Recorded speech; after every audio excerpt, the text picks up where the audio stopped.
안녕하십니까. 바로 보는 TV 옴부즈맨 성유미입니다. 지난주 연합뉴스TV에서는 전 세계의 이목이 집중된 판문점 선언에 대한 후속 조치와 북미 정상회담에 대한 전망 등 국내외 뉴스를 신속히 전했는데요. 오늘 연합뉴스TV를 말한다 시간에서는 뉴스투나잇, 뉴스특보, 뉴스 리뷰를 중심으로 이정훈 시청자평가원이 모니터한 내용을 전해드리겠습니다.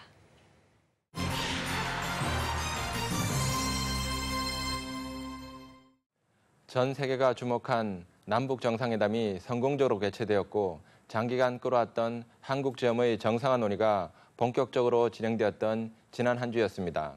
연합뉴스TV는 이번 판문점에서 개최된 남북 정상회담을 빠짐없이 전달했을 뿐만 아니라 남북 정상회담의 준비 과정과 회담에 관련된 다양한 뉴스를 심도 있게 보도했습니다. 지난 4월 23일 연합뉴스TV 뉴스투나잇에서는 방한한 미 국무부 수전 솔턴 동아태 차관보 대행과 윤승구 외교부 차관보의 회동이 있었고 이 회동을 통해 북한의 완전한 비핵화라는 양국의 입장을 재확인한 것으로 남북 정상회담에서 비핵화 논의는 한층 탄력을 받을 것으로 예상했습니다. 이어진 뉴스투나잇 보도에서는 김정은 북한 국무위원장의 국제무대 등장은 어려운 북한 경제 때문이며 핵과 미사일 프로그램에 대한 자신감도 이유 중 하나라고 보도한 외신을 인용 보도했습니다. 이어진 보도에서 남북, 북미 정상회담을 앞두고 북한을 바라보는 중국의 속내는 편치 않아 보인다고 전했습니다. 이는 한국과 미국과의 관계를 급속히 개선하면서 무역과 안보 면에서 북한의 대중 의존도를 낮추게 되리란 우려 때문이라고 분석하면서 통일 한국의 위협 가능성과 주한미군 철수에 대한 부정적 전망이 제기되고 있다고 보도했습니다.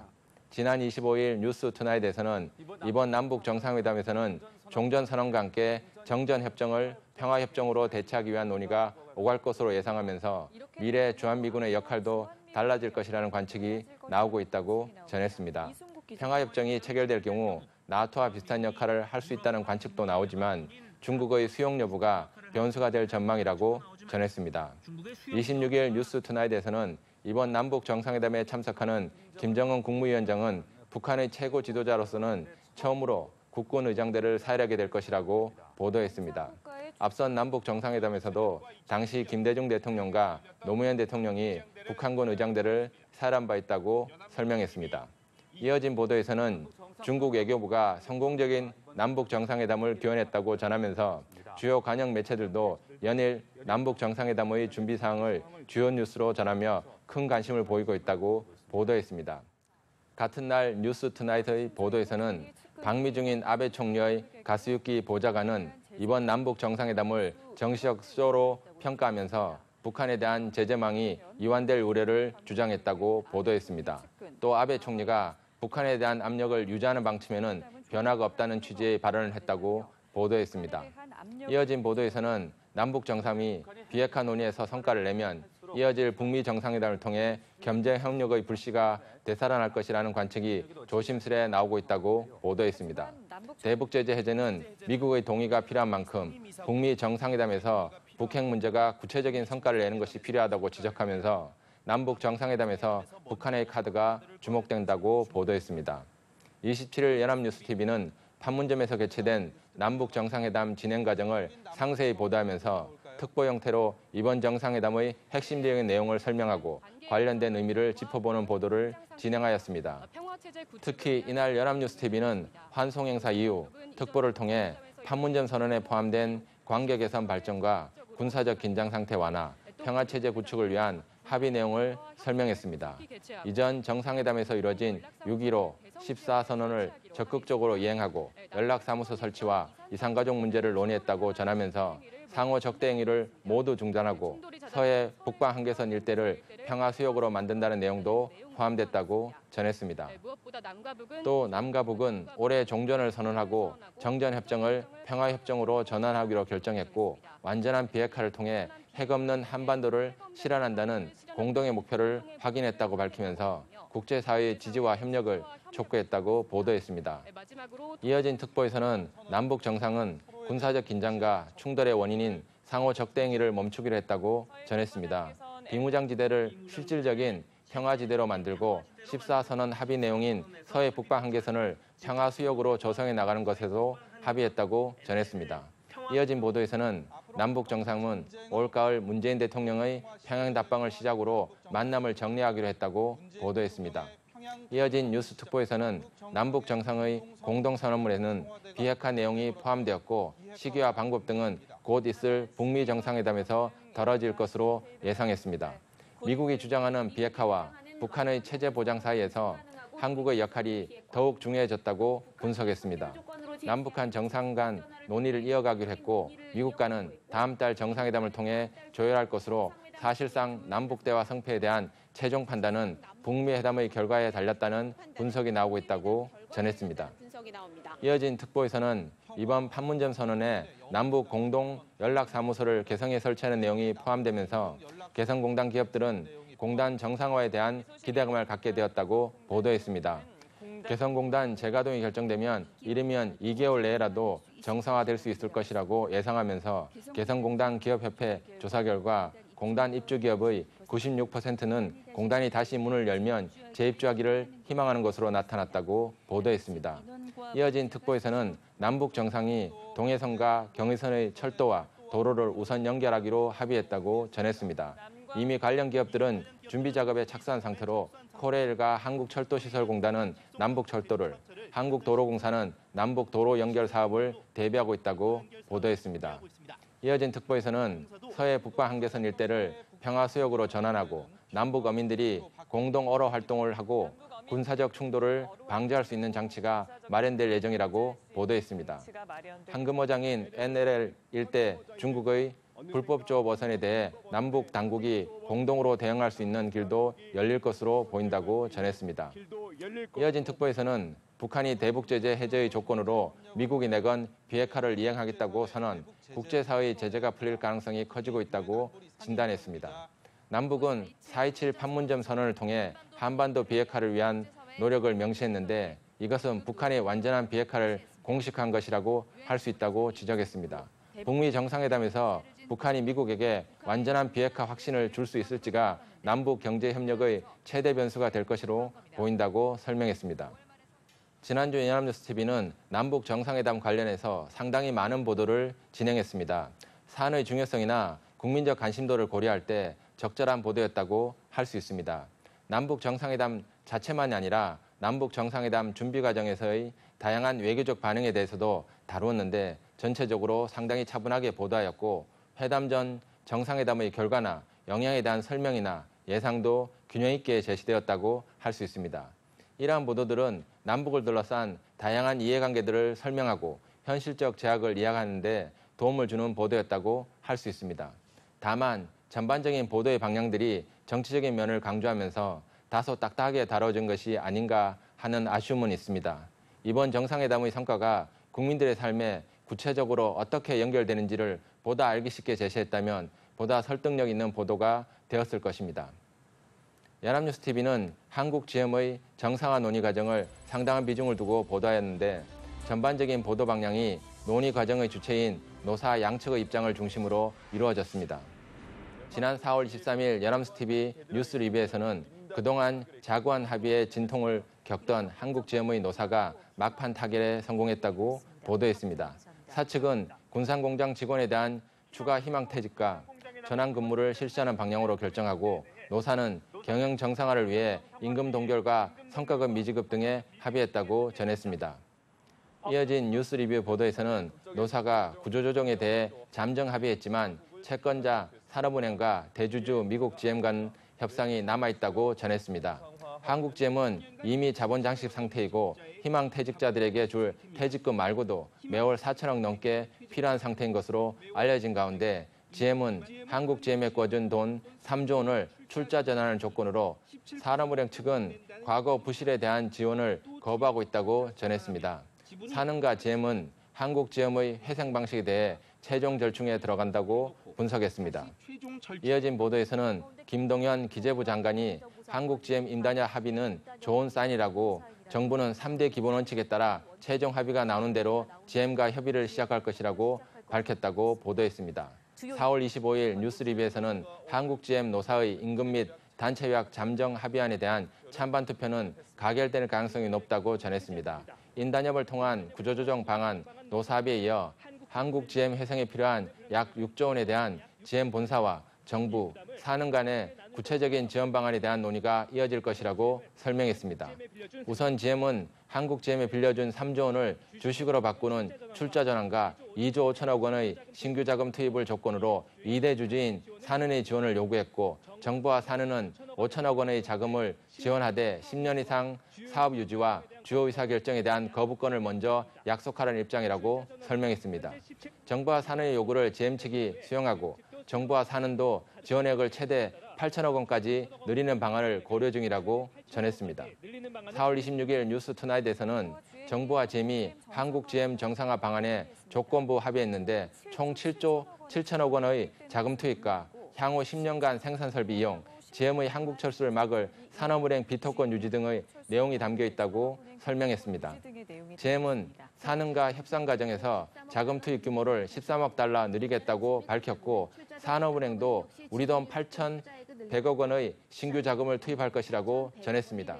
자금이 투입되기 위해선 이른바 먹튀 방지용 조건이 이행되어야 되는데 GM은 신차 배정 등으로 한국 GM의 생산 시설을 10년 이상 유지하고 산업은행은 GM의 한국 시장 철수 등 주요 의사 결정에 반대할 수 있는 비토권을 계속 사용할 수 있어야 하는 것이라고 설명했습니다.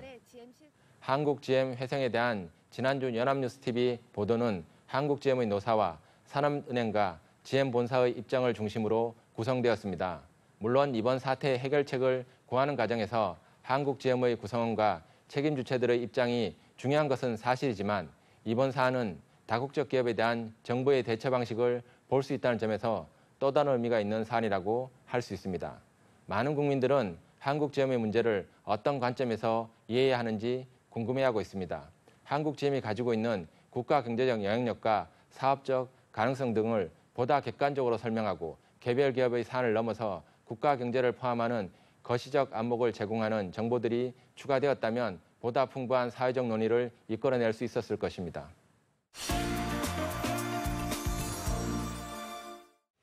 이번 순서는 주말에 방영되는 제작 프로그램을 대학생의 시선으로 분석하고 평가한 내용을 들어보는 캠퍼스 TV 리포트 시간입니다. 이번 주는 연세대학교 불어불문학과의 전나현 학생 나와 있습니다. 안녕하세요. 안녕하세요. 자, 지난주에 어떤 프로그램 모니터하셨나요? 네, 저는 지난 29일 방송된 연합뉴스 TV 스페셜을 모니터했습니다.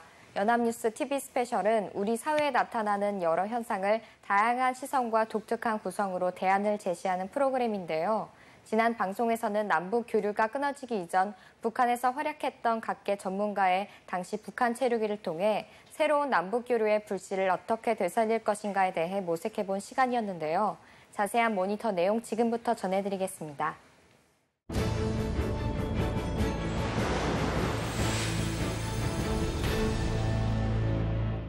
지난달 우리 예술단이 평양 동평양 대극장에서 단독 공연을 펼쳤는데요. 16년 만에 재개된 남북 교류의 뜻깊은 시작을 알린 공연이었다고 합니다. 2002년 이후 16년 만에 방문한 이틀 뒤에는 남북 합동 공연을 통해 함께 통일에 대한 염원을 담은 메시지를 전달하기도 했는데요. 예술인들. 남과 북의 이우영 교수에 따르면 2000년 제1차 남북 정상회담에서 채택한 6.15 남북 공동선언문을 계기로 남북 문화 교류가 활성화되었다는 점을 알 수 있었습니다. 경제협력과 교류 활성화를 선언했습니다. 이후 남한은 인도적 지원을, 북한은 금강산 관광을 통해 남북 협력이 이루어졌다고 하는데요. 북한이 고난의 행군을 극복할 수 있도록 남한의 농업기술과 농기계가 지원됐다고 합니다. 북한의 식량난 문제 해결을 위해 시감자 개발에 힘쓰고 있는 월드비전을 소개했는데요. 월드비전의 이주성 팀장을 통해 남북한 농업학자들이 협동하여 당시 식량난 문제를 해결하기 위해 노력했다는 과정을 알 수 있었습니다. 감자를 중점적으로 연구하는 이유에 대해서는 재배가 쉽고 수확량이 많다는 점이 꼽혔는데요. 이모작이 가능하고 산간 지역이 많은 북한의 지형을 활용해 벼 대신 먹을 수 있는 주식으로 감자가 선택됐다는 점을 알 수 있었습니다. 전 국토의 70% 이상이 산간 지역이기 때문에 이주성 팀장은 100여 번이나 북한을 오가며 남측의 농촌진흥청과 북측의 농업과학원을 연결했다고 하는데요. 우리 측의 종자와 북한의 종자를 교환하여 식량 문제를 해결하고자 했다는 설명을 들을 수 있었습니다.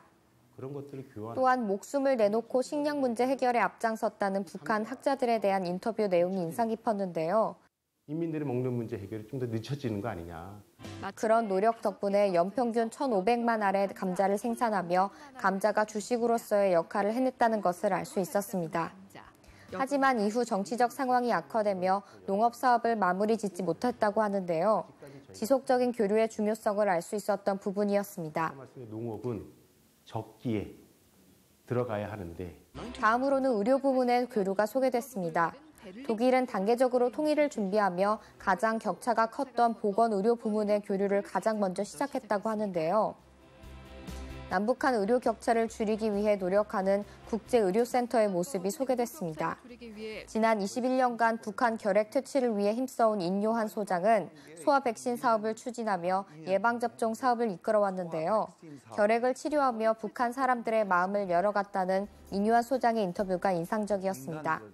좀 마음이 서로 통하는 약품과 의료 장비를 제공하고 북한의 열악한 환경을 개선하기 위해서는 충분한 경제적 지원이 뒷받침되어야 한다는 점을 알 수 있었습니다. 원래 북쪽에서 요청이 13개 예방 북한은 약물로 치료가 어려운 다제네성 결핵 환자가 많아 치료에 오랜 시간과 많은 비용이 든다고 하는데요. 이것이 북한만의 문제가 아닌 이유는 통일 이후 모두의 문제가 되기 때문이라고 합니다. 북한의 지방은 낙후된 의료시설을 가지고 있어 문제라고 하는데요. 남북 간의 보건의료 격차가 큰 만큼 장기적 관점에서 교류를 이어나가야 한다는 점을 알게 됐습니다. 문제가 아닙니다. 다음으로는 남북 경협의 상징인 남북 첫 합영기업 평화자동차가 소개됐습니다. 박상권 명예회장은 2000년 남북경제협력 사업을 통해 처음으로 자동차 공장을 북한에 설립했다고 합니다. 평화자동차의 이론은 휘파람으로 북한에서도 대대적으로 홍보됐다고 하는데요. 이후에는 김정일 국방위원장이 직접 이름을 붙인 뻐꾸기라는 자동차가 나오기도 했습니다. 평화자동차는 외국에서 부품을 수입해 조립하는 다품종 소량 생산 방식을 채택했다고 하는데요. 연간 10여 종류의 자동차를 10,000대가량 생산했다고 합니다. 공장을 운영하는 과정에서 북한과의 갈등 또한 피할 수 없었다고 하는데요. 북한 사람들을 설득하고 그들을 이해하며 갈등을 해소하고 광고판까지 만들었다는 점을 알 수 있었습니다. 광고판이 설치됐습니다. 박상권 회장은 경제적 이익을 넘어 지속적인 교류를 통해 통일 한국의 사업 기반을 마련해야 한다는 점을 강조했습니다. 이번 남북 정상회담에서는 앞으로 있을 남북철도 연결 사업에 대해서도 논의했다고 하는데요. 2007년 경의선 첫 시험 운행을 시작으로 시작된 남북철도 연결 사업은 운행 1년 만에 중단되는 아픔을 겪었다고 합니다. 경의선과 경원선은 북한이 정치 군사적 부담을 느끼고 있어 개통 여부에 있어 난관이 예상된다고 하는데요.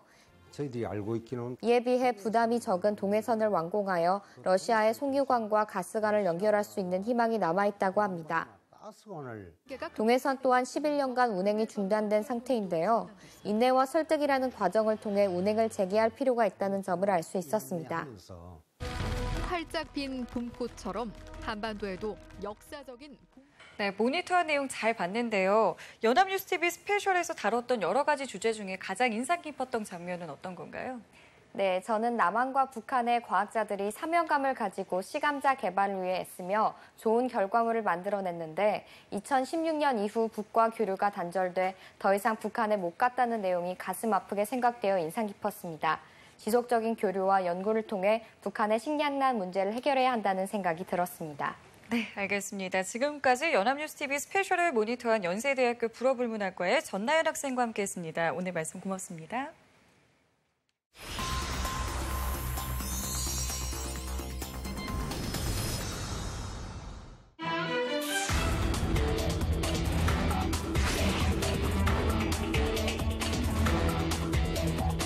I want to express my hope that all of the people of Korea, North Korea and South, can someday live in harmony, prosperity, and peace.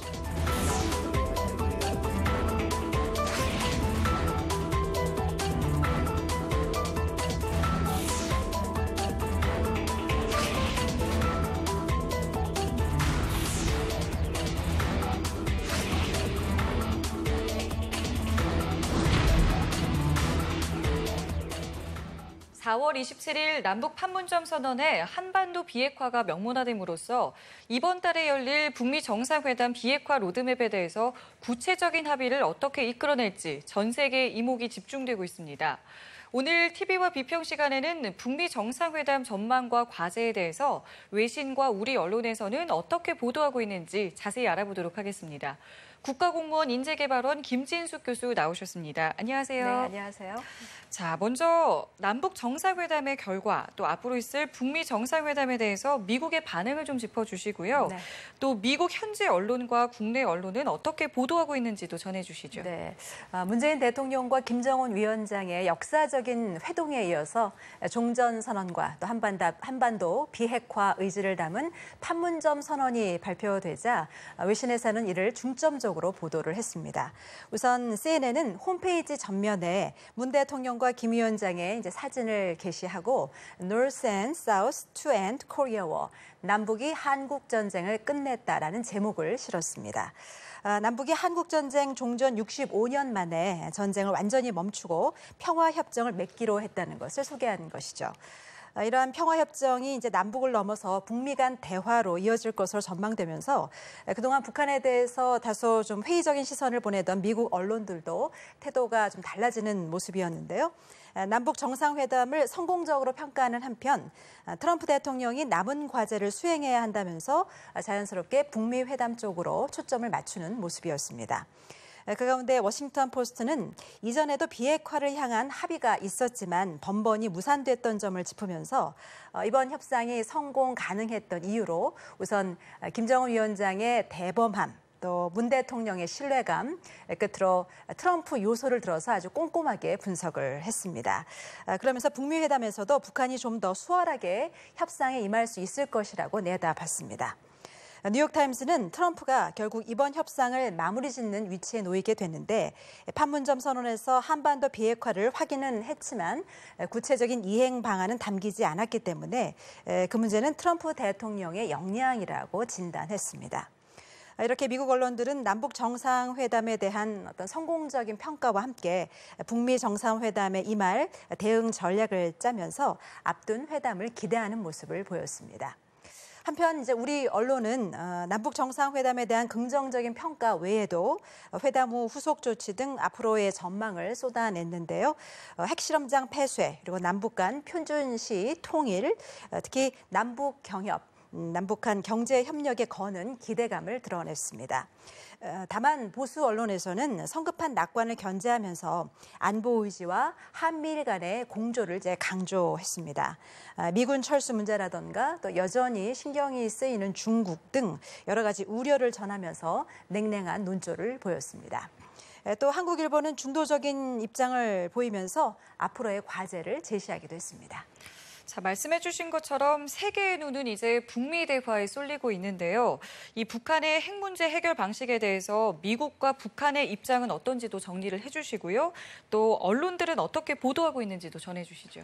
예, 남북 정상회담에서 보여줬던 북한의 비핵화 선언이 미국에게 좋은 신호를 보낸 것만은 분명해 보입니다. 따라서 앞으로 열릴 북미 정상회담에서는 보다 구체적인 비핵화 로드맵이 만들어질 것으로 보입니다. 하지만 최종 합의에 이르기까지는 이제 넘어야 할 산들도 굉장히 많이 있는데요. 가장 큰 문제는 북한이 완전한 비핵화를 할지, 비핵화를 한다면 그것은 미국은 그에 상응하는 무엇을 내줄지가 쟁점으로 보여집니다. 결국 비핵화와 북한 체제의 보장을 맞바꾸기 위한 구체적인 조치와 또 비핵화 시한 합의 등이 논의될 것으로 보여집니다.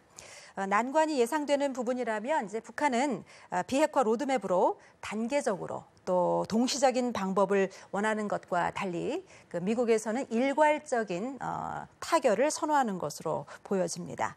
이런 상황에서 대북 강경파인 볼턴 미 국가안보보좌관이 리비아식 모델을 언급했는데요. 북한과 리비아가 물론 규모 면에서 다르기는 하지만 선 핵포기, 후 관계 정상화 이런 방식으로 비핵화를 거론했습니다. 또 폼페이오 국무장관은 비핵화를 입증할 수 있는 불가역적인 조치, 즉 검증이 가능한 비핵화를 언급하기도 했습니다. 비핵화 문제를 두고 이제 여러 가지 의견이 좀 엇갈리고 있는 모습이었는데요. 우리 언론은 역시 그 보수와 진보로 나누어지면서 분명한 시각차를 드러냈습니다. 조선일보는 북핵 폐기가 완전히 이루어질 때까지 대북 제재와 압박을 유지해야 한다고 주장을 했고, 동아일보는 과거 북핵 합의가 번번이 이제 검증 단계에서 발목이 잡혔던 그 역사를 비춰봤을 때 확실한 검증 보장이 필요하다고 강조했습니다. 또 중앙일보는 대북 확성기 철수 등을 이제 예로 들면서 남북 화해 속도전, 북미 회담 이후에 해도 늦지 않다면서 보수적인 관점을 피력했습니다. 하지만 경향신문은 합의 이행에 장애가 될 요소는 한국의 보수 세력과 정치권이라면서 정쟁에 이용해서는 안 된다라고 강조했고, 한겨레 신문은 문재인 대통령이 북미 정상회담의 중재자로 나서기에 좋은 위치에 섰다라고 평가했습니다. 언론에서 이제 비핵화 과정에 대해서 이제 여러 가지 시나리오를 가지고 예측성 보도를 하는 경우가 많이 있는데요. 이는 이제 상당히 신중하게 조심스럽게 접근해야 될 부분이라고 봅니다. 어떤 방식도 정답일 수는 없고, 또 우리가 예측한 시나리오가 빗나간다고 해서 또 합의가 잘못된 것도 아니기 때문입니다. 중요한 것은 판문점 선언을 통해서 핵 없는 한반도를 실현한다는 남북 공동의 목표를 이제 확인을 했고, 이제부터는 정말 조심스럽게 한 걸음씩 나아가야 한다는 게 중요한 시점인 것이죠. 이른바 디테일의 악마를 넘어서는 일이 남아 있습니다. 미국과 북한이 모두 만족할 만한 정교한 로드맵을 만드는 것이 관건이라고 봅니다. 네, 이 쟁점으로 짚어주셨습니다만 북한이 진정한 비핵화의 의지가 있는지, 만약 그렇다면 북한이 미국의 비핵화의 대가로 무엇을 요구하게 될지에 대해서도 굉장히 좀 관심이 모아지고 있는데요. 국내외 언론의 보도 경향이 좀 궁금하고요. 만약에 문제점이 있다면 어떤 것들이 있었나요? 최근 언론에 보도되는 전문가들의 의견을 보면 어떤 자신의 그 이념에 근거해서 좀 편파적인 발언을 한다던가 아니면 오보, 또 막말 사례가 끊이지 않고 있습니다. 방송통신위원회에서도 이러한 경우에 이제 진행자가 이제 제지를 하거나 사과를 하면 그저 이제 가벼운 조치로 일관하는 것도 한 문제로 좀 보여집니다. 전문가들은 북한이 비핵화의 대가로 상당히 많은 것을 얻으리라는 생각에 협상에 나섰고, 이를 통해 대규모 경제적 협력이나 보상을 얻을 것으로 기대하고 있다고 전하는가 하면, 북한과 한미가 말하는 비핵화가 서로 완전히 이제 다르다고 소개한 전문가도 있었습니다. 또 북미 정상회담에서 포괄적 합의가 이루어진다 하더라도 실무 협상 과정에서 비핵화는 끊임없는 쟁점이 될 것이라고 아주 불안한 전망을 하기도 했습니다. 이렇듯 그 북한 관련 보도에서 자주 나타나는 그 문제점 중에 하나는 객관적인 보도보다는 추측성 기사가 좀 많고 전문가의 의견에 과도하게 좀 의존하는 경향이 있지 않나 하는 생각을 해봅니다. 전문가들 역시 자신의 입장에서 사안을 바라보고 또 예측할 뿐이지 확언할 수는 없는 것이기 때문입니다. 이번 남북 정상회담에 대한 일부 언론의 보도를 보면 북한의 의도, 즉 진실성에 대한 의심을 일단 품고 문제를 바라보는 그런 시각이었는데요. 미국이 원하는 어떤 전면 폐기냐, 또 북한이 원하는 단계적 비핵화냐 중 어떤 것이 바람직한지, 또 어떤 것이 현실적인 대안인지 면밀한 분석이 좀 이루어져야 되는데, 단계적 비핵화는 일단 북한이 제시한 거기 때문에 사실 이것은 이제 비판해야 된다, 뭐 이런 시각을 취하고 있는 것입니다. 판단을 흐릴 수 있는 편견이 섞인 보도라던가 그 대립을 부추기는 보도를 좀 자제하고 실질적인 해결 방안을 찾기 위한 보다 다양한 전문가들의 균형 잡힌 의견 수렴이 필요해 보입니다. 네, 한반도의 진정한 평화 정착, 앞으로 있을 이 북미 정상회담 결과에 달려있다라고 해도 과언이 아닐 것 같은데요. 북미 정상회담이 성공적으로 결실을 맺기까지 우리 언론의 역할도 중요할 것 같은데 좀 짚어주신다면요. 네, 우리는 이제 이데올로기로 인한 아픈 상처가 있는 그런 민족이라고 볼 수 있겠습니다. 이로 인한 그 분열과 갈등이 아직도 곳곳에서 좀 엿보이는데요. 보수와 진보에 따라서 이제 고유한 논조를 이제 유지하는 것은 언론의 자유죠. 그리고 다양성의 측면에서도 필요하다고 봅니다. 하지만 이번만큼은 좀 성공적인 북미 회담을 기원하는 마음으로 국론을 모으는 데 언론이 앞장서 줬으면 좋겠습니다. 지난해 10월에 개정된 평화통일과 남북화의 협력을 위한 보도 제작 준칙이라는 것이 있는데 여기에 보면은 추측성 보도를 자제하고 희화적인 소재를 지양하고 또 냉전 시대의 관행을 탈피해 남북 간의 차이를 좀 이해하는 노력이 좀 담겨져 있습니다. 우리 언론이 새겨야 할 내용이 잘 정리되어 있는 것 같은데요. 고정관념이나 경직된 시각에서 벗어나서 북한의 입장에서 바라보는 또 북미 회담, 또 미국의 입장에서 바라보는 북미 회담에 대한 어떤 심층적인 취재와 또 객관적이고 정확한 팩트 체크가 필요해 보입니다. 네, 알겠습니다. 지금까지 국가공무원 인재개발원의 김진숙 교수와 함께했습니다. 오늘 말씀 고맙습니다. 네. 옴부즈맨 제작진은 시청자 여러분의 다양하고 소중한 의견을 기다립니다. 방송을 보고 느낀 소감을 연합뉴스TV 홈페이지 시청자 게시판이나 SNS로 보내주시기 바랍니다. 저희는 다음 주에 다시 찾아뵙겠습니다. 여러분 고맙습니다.